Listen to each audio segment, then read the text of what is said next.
Hello everyone, my name is Nadia Lee Owens, and if you're new, welcome to Bi Black and Bookish, a booktube channel where a bi black girl who reads too much has to admit to a heinous crime.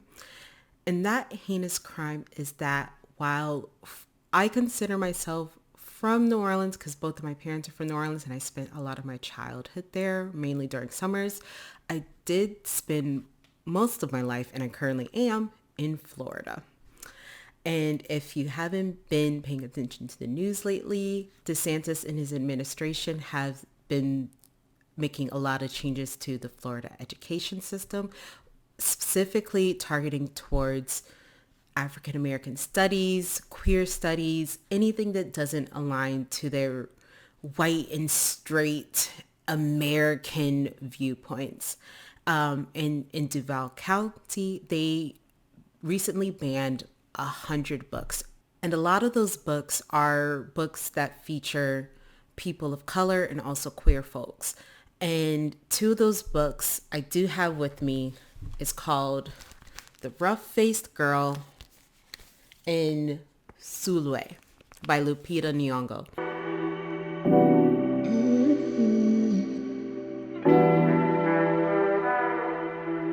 While I was going to read The Memory Librarian by Janelle Monáe for Black History, instead read these two picture books. I might still read The Memory Librarian next week, but this week I just want to read these two perfectly harmless and amazing picture books. So I'm starting with The Rough-Faced Girl, and I was obsessed with this book when I was younger. I read it a lot. I think it was in my mom's personal library because she is also a teacher. But yeah, I would just read it a lot, and I just really loved the pictures, and also it's just kind of like an indigenous retelling of Cinderella, and I ate up any kind of fairy tale stories I could find. Once long ago, there was a village by the shores of Lake Ontario. Off from the other wigwams of this village stood one great huge wigwam. Painted on its sides were pictures of the sun, moon, stars, plants, trees, and animals. And inside this wigwam there was said to live a very great, rich, powerful, and supposedly handsome, invisible being. However, no one could see him except his sister, who lived there too. Many women wanted to marry this invisible being, but his sister said only the one who can see him can marry him.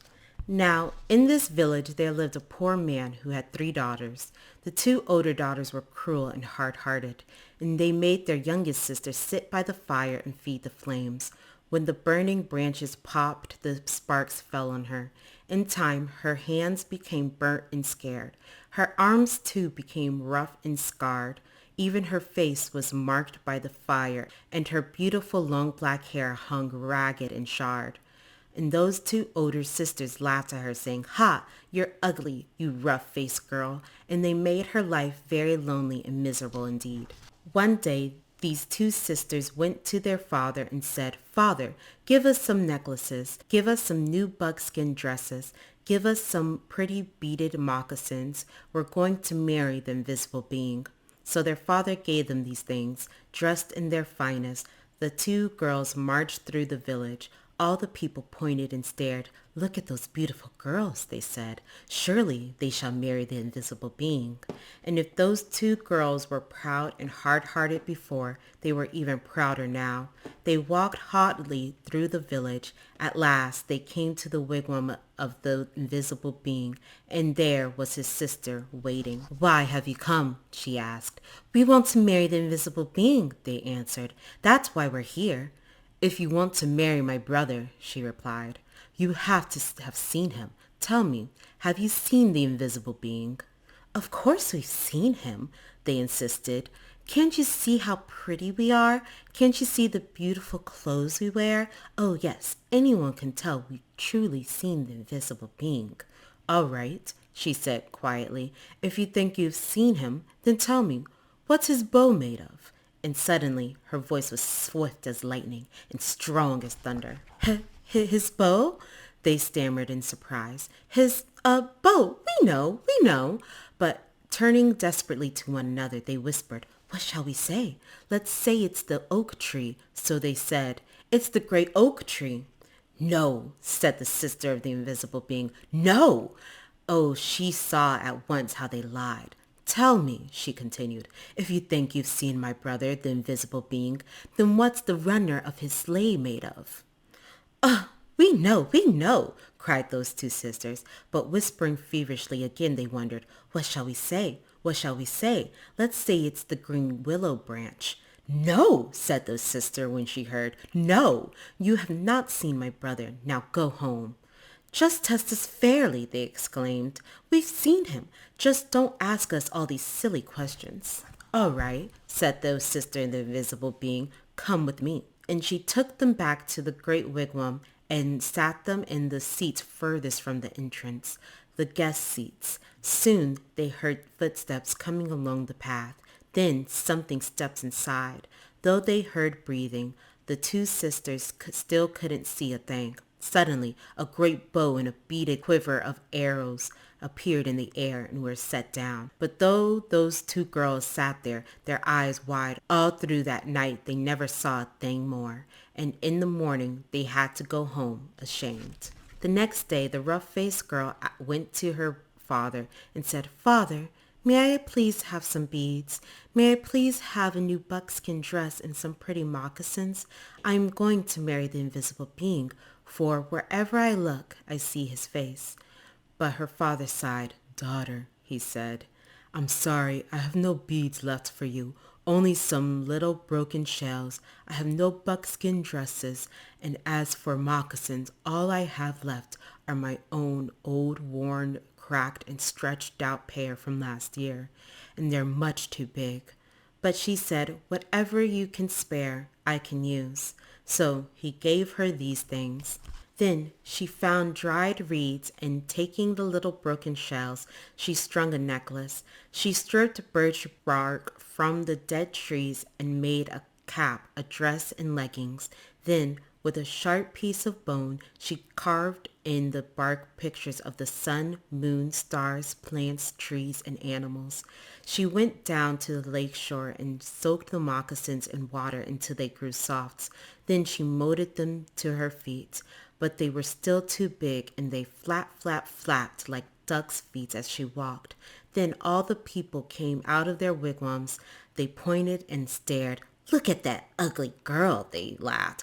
"Look at her strange clothes. Hey, hey, hey, go home, you ugly girl. You'll never marry the invisible being."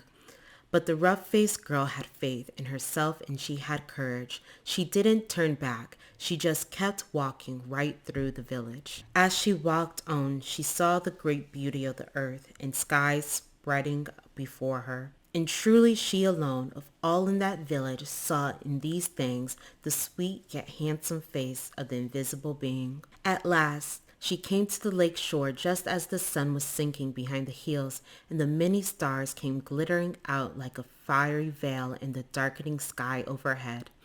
And there, standing by the water's edge, was the sister of the invisible being, waiting. Now the sister of the invisible being was a wise woman. When she looked at you, she didn't see just your face or your hair or your clothes. No, when she looked at you, she would look you right in the eyes, and she could see all the way down to your heart, and she could tell if you had a good, kind heart or a cold, hard, and cruel one. When she looked at the rough-faced girl, she saw at once that though her skin was scarred and her hair burnt, her clothes strange, she had a beautiful, kind heart. And so she welcomed her dearly, saying, "Ah, my sister, why have you come?" And the rough-faced girl replied, "I have come to marry the invisible being." "Ah," said the sister very gently now, "if you want to marry him, you have to have seen him. Tell me, have you seen my brother, the invisible being?" And the rough-faced girl said, "Yes." "All right then," said the sister, "if you have seen him, tell me, what's his bow made of?" And the rough-faced girl said, "His bow? Why, it is the great curve of the rainbow." "Ah!" exclaimed the sister in excitement. "Tell me," she asked, "if you have seen my brother, the invisible being, what's the runner of his sled made of?" And the rough-faced girl, looking up into the night sky, said, "The runner of his sled? Why, it is the spirit road, the Milky Way of stars that spreads across the sky. Ah! Cried the sister in wonder and delight. You have seen him. Come with me. And taking the rough-faced girl by the hand, she led her back to the great wigwam and sat her in the seat next to the entrance, the wife's seat. Then they heard footsteps coming along the path, closer and closer. The entrance flap of the wigwam lifted up, and in stepped the invisible being. And when he saw her sitting there, he said, At last, we have been found out. Then, smiling kindly, he added, And oh, my sister, she is beautiful. And his sister said, Yes. The sister of the invisible being then gave Rough-Faced Girl the finest of boxskin robes and a necklace of perfect shells. Now bathe in the lake, she said, and dress in these. So the rough-faced girl bathed in the waters of the lake. Suddenly all the scars vanished from her body. Her skin grew smooth again, and her beautiful black hair grew in long glossy as a raven's wing. Now anyone could see that she was indeed beautiful. But the invisible being and his sister had seen that from the start. Then, at last, the rough-faced girl and the invisible being were married. They lived together in great gladness and were never parted. Now, I also have Sulwe by Lupita Nyong'o, which was also banned. And while I haven't read it, I do kind of know the synopsis. It's just this little dark-skinned girl kind of just learning to love herself. And again, it begs the question, why is this deserving of a ban? Sulwe was born the color of midnight. She looked nothing like her family, not even a little, not even at all. Mama was the color of dawn, Baba was the color of dusk, and Mitch, her sister, was the color of high noon. Hardly anyone at school looked like Sulwe either. People gave her sister Meat pet names like Sunshine and Ray and Beauty. People gave Sulwe names like Blackie and Darky and Night. Sulwe felt hurt every time, so she hid away while her sister made lots of friends. Sulwe dreamed of being the same color as her sister. She wanted real friends too. So she got the biggest eraser she could find and tried to rub off a layer or two of her darkness. That hurt. She crept into Mama's room and helped herself to her makeup. Oh no, she would hear about this from Mama. Sulwe decided to work from the inside out and ate only the lightest, brightest foods. With a stomachache, she went to bed early and turned to God for a miracle. Dear Lord, why do I look like midnight when my mother looks like dawn? Please make me as fair as the parents I'm from. I want to be beautiful, not just to pretend. I want to have daylight. I want to have friends. If you hear me, my Lord, and would like to comply, may I wake up as bright as the sun in the sky. Amen. When Mama came in to wake her for school the next morning, Sulwe rose to find not a trace of daylight in her midnight skin. Sulwe told Mama everything. Mama asked, What is your name? Sulwe, she muttered. And what does it mean? Star, Sulwe whispered. Brightness is not your skin, my love. Brightness is just who you are. As for beauty, Mama said, rubbing Sulwe's stomach the way she always did to comfort her, you are beautiful. Sulwe sighed. Well, you are beautiful to me, but you can't rely on what you look like to make you feel beautiful, my sweet. Real beauty comes from your mind and your heart. It begins with how you see yourself, not how others see you. Now up you get and out you go. How could she, as dark as she was, have brightness in her? How could she have beauty when no one but her mother seemed to see it? How could she be a star? That night, a shooting star appeared at Sulwe's window. The night sent me, the star said. Come with me. Sulwe hopped onto the star and off they went. Long ago, at the beginning of time, said the star, there was night and day, and they were sisters. They loved each other very much, but people didn't treat the sisters the same. People gave day like lovely and nice and pretty. People gave night names like scary and bad and ugly. She felt hurt every time. While night got fed up and walked right off the earth. Day stayed behind and enjoyed making everybody happy in the sun. But then day grew too long Day began to really miss her sister. So did everybody else. There had to be a way to get her back. Day set off to find Night, and she did. I miss you, said Day. I miss you too, said Night, but you don't know what it's like to be treated badly for being dark. You're right, I don't, Day replied, but what I do know is that we need you just the way you are. Come and see. Night returned, and the people rejoiced. We need the darkest night to keep the deepest rest. We need you so that we can grow and dream and keep our secrets to ourselves. The stars chimed in. Brightness isn't just for daylight. Light comes in all colors, and some light can only be seen in the dark. While day had a golden glow, with night everything had a silver sheen, elegant and fine. Day told her sister, when you are darkest is when you are most beautiful. It's when you are most you. Could it be that Night did not need to change, not even a little, not even at all? Now that Night and Day were back together, a little bit of Night returned to Day in the form of shadows, and a little bit of Day returned to Night in the form of moonlight. They were inseparable from that moment on and promised to celebrate the brightness in each other, whether people chose to see it or not. You see, the star explained, we need them both on their sunniest day and their darkest night, and every shade in between. Together, they make the world we know, light and dark, strong and beautiful. Sulwe rose the next morning beaming. There would be no hiding anymore. She belonged out in the world, dark and beautiful, bright and strong. And if she ever needed a reminder of her brightness, she would look up at the sky on the darkest night to see for herself. Sulwe felt beautiful inside and out.